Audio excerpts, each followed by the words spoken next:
Bonsoir chers apprenants et bienvenue dans cette vidéo. Aujourd'hui nous allons voir les étapes et les mécanismes, n'est-ce pas, de synthèse de l'ibuprofène selon la méthode classique. Nous savons qu'il y a deux méthodes de synthèse de l'ibuprofène. La méthode qui était utilisée auparavant était la méthode classique et la récente méthode qui répond aux normes de l'environnement, c'est-à-dire qui est éco-responsable, c'est la méthode verte. Mais dans cette vidéo, nous allons vous montrer comment synthétiser l'ibuprofène selon la méthode classique. Ça comporte 6 étapes principales. Alors, commençons. Étape donc. On a bien dit 6 étapes. Première étape, je prends d'abord la molécule de base C, noyau benzénique. Et là, j'ai l'isopropyl. Je vais dire l'isobutyle qui est là. Et je vais essayer de fixer les différents groupements au fur et à mesure, n'est-ce pas, sur la position par rapport au groupement C.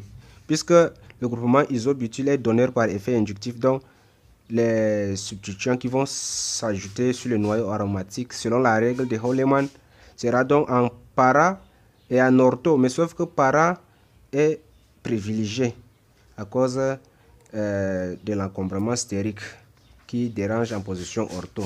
Donc, je vais ici additionner au premier temps, n'est-ce pas, de l'anhydride acétique, un réactif très utilisé. Anhydride acétique, qu'est-ce que ça vient faire?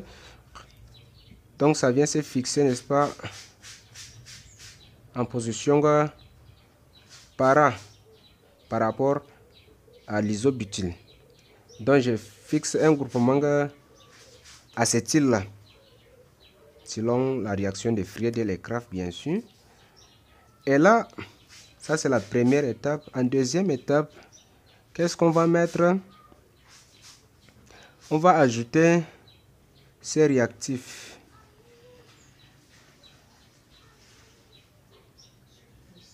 Là, ça c'est éthyle. Et ici, je vais utiliser comme solvant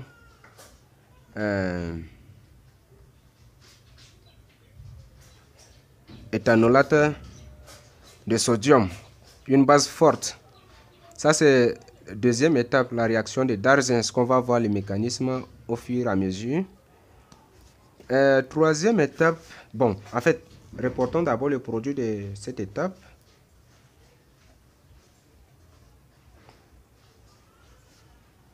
J'ai là le produit que j'obtiens, le méthyle, si je le mets ici en haut, et le groupement ester qui reste là.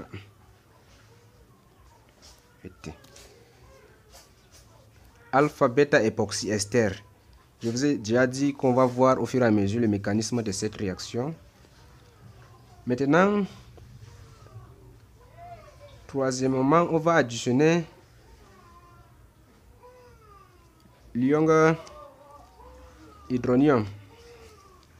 Et le pont va s'ouvrir avec élimination de ce groupement ester. Qu'est-ce qu'on obtient?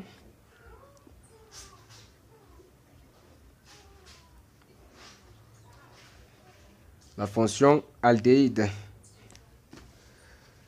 À la quatrième étape,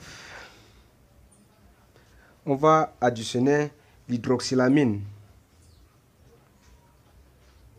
CH2 NOH hydroxylamine. Sur la fonction carbonyle, ça va agir. Qu'est-ce qu'on obtient là?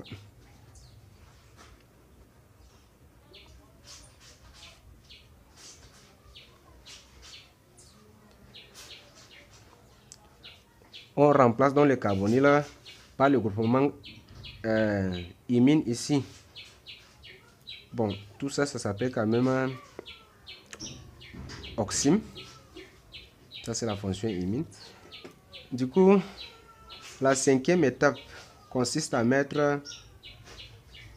faire la déshydratation, c'est-à-dire élimination d'une molécule d'eau. Qu'est-ce qu'on va obtenir donc? Notons qu'il y a un hydrogène ici, donc on va juste faire l'élimination de la molécule d'eau ici, la déshydratation.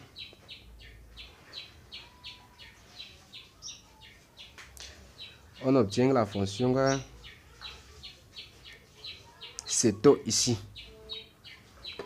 J'ai dit cétonitrile autant pour moi. Maintenant, il reste la dernière étape pour obtenir notre ibuprofène. Ici, on va additionner jusqu'à 2 molécules d'eau. Vous voyez ici, on a fait la déshydratation, mais on réhydrate encore la molécule avec 2 équivalences de la molécule d'eau. Et on obtient enfin notre molécule d'ibuprofène, fonction acide carboxylique. Ça, c'est notre ibuprofène. Donc, vous voyez que la méthode classique, comme mentionné ici en haut, comporte 6 étapes. La seconde étape consiste donc à décrire le mécanisme de synthèse de l'ibuprofène selon la méthode classique. Je prends mon composé de départ.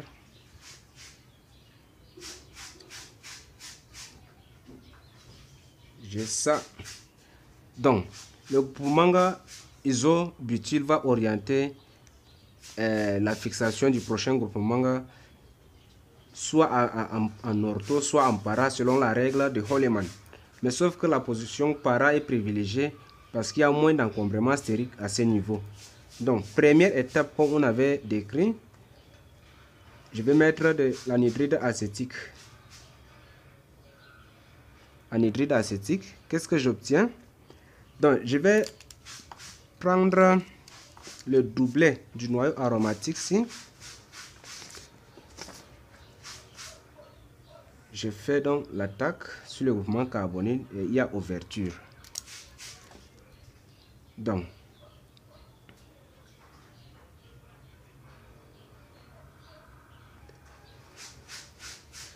j'ai ça.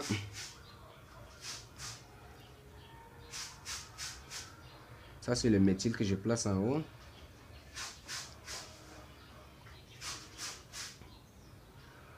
Je fais dessiner les autres parties de la molécule. Donc ici, il y a destruction de l'aromaticité puisqu'on a arraché l'électron de ce carbone. Donc ça va se charger positivement pour marquer le déficient. Donc ici, cette molécule est instable. Le doublet va se rabattre pour provoquer le départ de ce groupement acétate. Qu'est-ce qu'on obtient dans le milieu?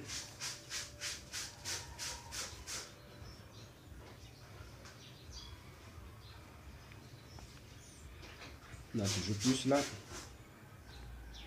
Ça, quand ça se rabat, il y a formation de la fonction carbonyle là. Et sauf qu'on avait un hydrogène qu'on avait marqué là. On va venir à sa recherche grâce à cet ion qu'on a éliminé, l'ion acétate. Quand on prend ce proton, le doublet ici va se rabattre là pour régénérer l'aromaticité de notre molécule.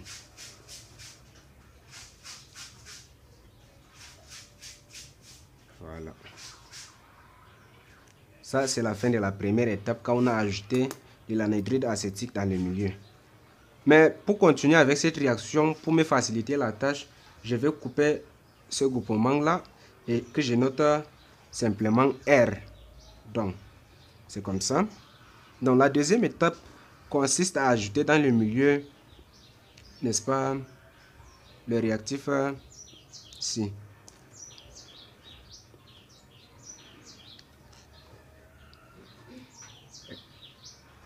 Est-il là?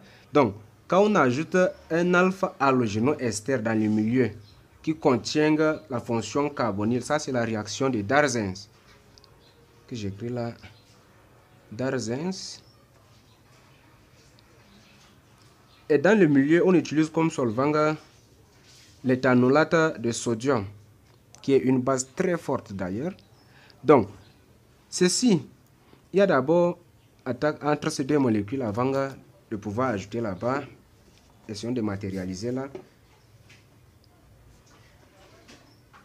j'ai cet alpha halogénoester avec 2 hydrogènes en alpha du carbonyle. Du coup, ils sont labiles, c'est-à-dire acides susceptibles d'être arrachés. Je viens et place là, j'essaie d'éclater mon molécule.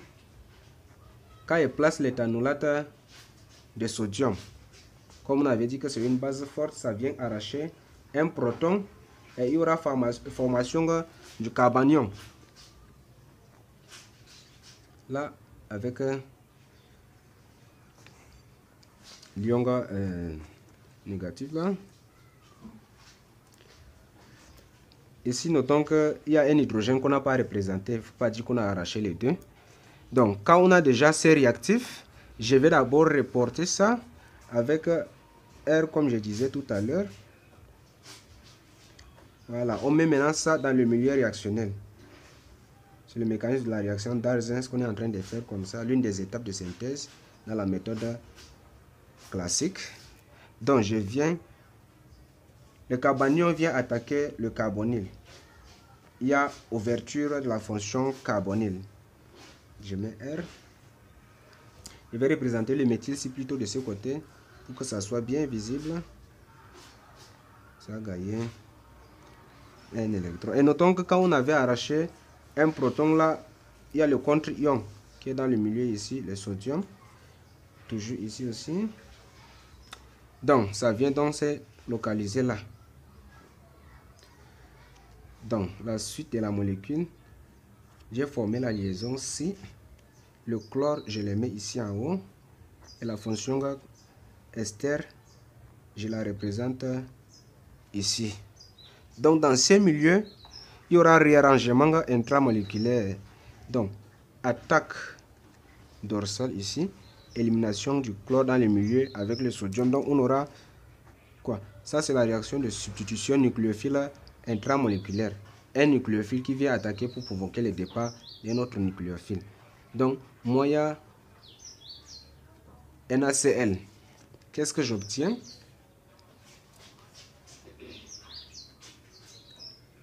Je forme l'époxyde dans le milieu.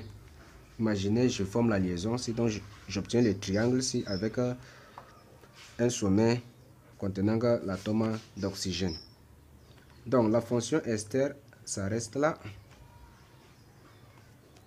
intact. Donc, ça c'est le produit de cette étape, c'est-à-dire la deuxième étape. À la troisième étape, qu'est-ce qu'on additionne? On avait dit que on met l'ion hydronium dans le milieu. Il y aura ouverture non seulement du pont, mais élimination aussi de la fonction ester et formation d'une fonction carbonyle qui est l'aldéhyde dans ce cas, dans le milieu. J'obtiens cette fonction aldéhyde. Je mets un H là. Ça, c'est la troisième étape. À la quatrième étape, on avait mis hydroxylamine. C'est une base. Ça vient donc attaquer la fonction carbonyle et il y a ouverture. Donc, quand il y a ouverture, qu'est-ce que j'obtiens? Donc, je mets le H ici. Celui-ci s'est ouvert. Maintenant, atome d'azote avec ces deux hydrogènes, bien sûr. Comme ici, j'éclate seulement. OH. Je mets un plus parce que ça a perdu son doublet. Donc, dans le milieu, on a une charge positive et une charge négative alors qu'on a les protons labiles. Du coup, il y aura échange de protons entre cette fonction ammonium et l'oxygène riche en électrons là. Prototropie. Je viens là. Un des doublés part à la recherche du proton et celui-ci redonne à l'azote.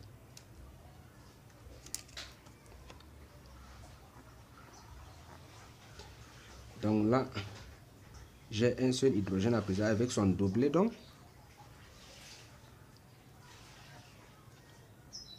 Un hydrogène là, OH à présent.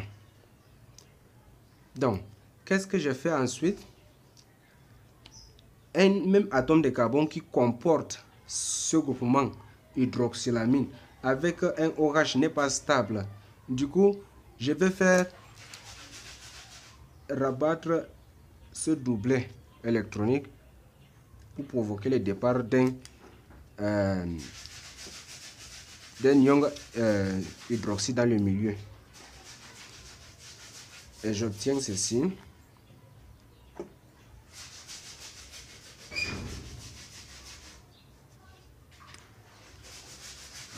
J'ai dit, j'ai fait élimination là. Avec l'hydrogène qui est là. Or, ici, on doit encore faire éliminer un proton pour que on comble les déficits électroniques de l'atome d'azote. Donc ici, on avait moyen H- dans le milieu. Donc ça revient donc à présent prendre un proton.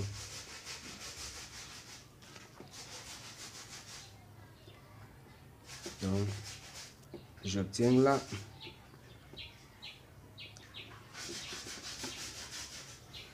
la molécule, on appelle ça oxyme, la fonction imine avec la fonction hydroxyle. Donc dans le milieu-ci, n'oublions pas qu'il y a un H là. À la 5e étape, on va passer à une déshydratation comme mentionné CO, c'est-à-dire la liaison s'il vient à la recherche de ce proton et celle-ci se rabat là. Qu'est-ce que j'obtiens?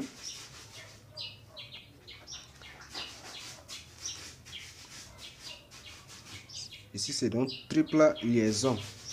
La fonction nitrile.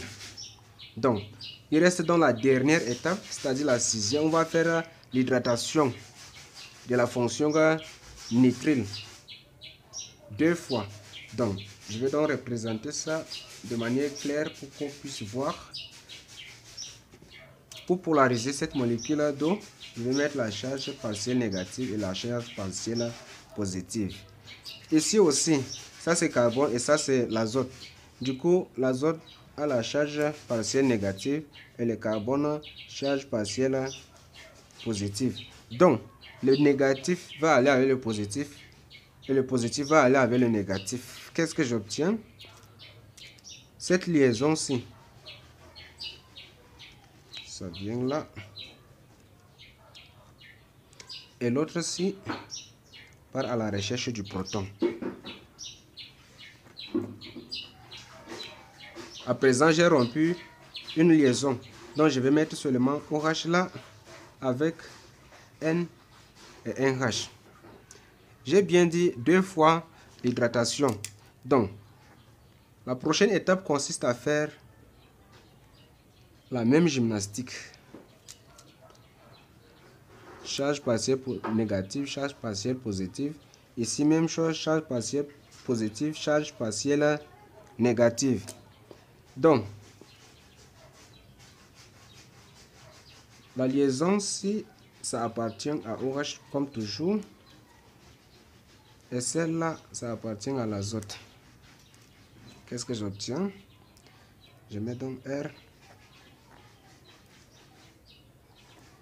Cette fois, il y a un OH, là, 2 OH, avec un NH2. Voyons, l'atome d'azote a encore pris un atome d'hydrogène. Donc, dans le milieu, c'est toujours pas stable comme on avait mentionné là-bas. La liaison-ci va se rabattre là et il y aura élimination du groupement amidure dans le milieu. On aura R. Donc, et former ça avec plus maintenant à présent et un OH là. Donc, l'amidure va donc revenir étant une base forte avec mon là. Prendre le proton-ci pour combler les déficits de l'atome d'oxygène.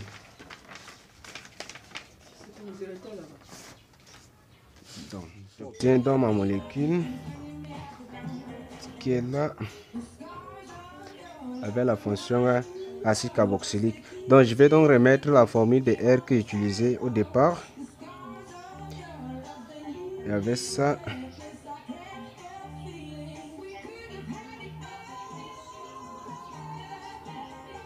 Là, avec la fonction acide carboxylique, ça c'est dans ma molécule d'ibuprofène. Voilà ce qu'on voulait synthétiser.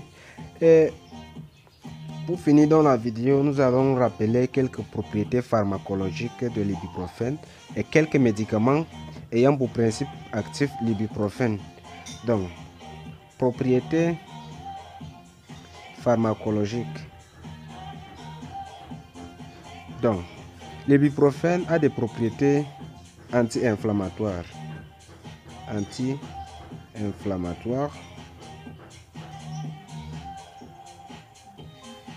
Et ça a aussi des propriétés antalgiques. Je crois que c'est l'ibuprofène est peut-être dans une certaine mesure le piroxicam parmi les anti-inflammatoires non stéroïdiens qui présentent cette propriété antalgique. Donc quelques médicaments contenant donc l'ibuprofène comme principe actif. Je vais abréger ça, médoc.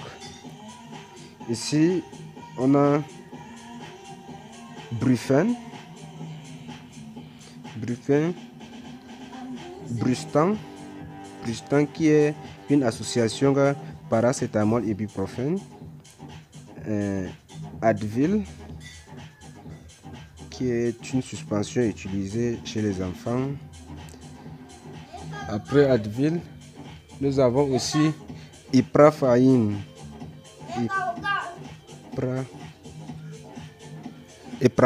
autant pour moi, qui est une association ibuprofène 400 mg et caféine 100 mg. Voilà, donc comme je venais de dire, nous avons fini la synthèse de l'ibuprofène selon la méthode classique. La prochaine vidéo sera selon la méthode verte. Du coup, il faut activer la cloche de notification pour ne manquer aucune vidéo sur ces mécanismes. Merci.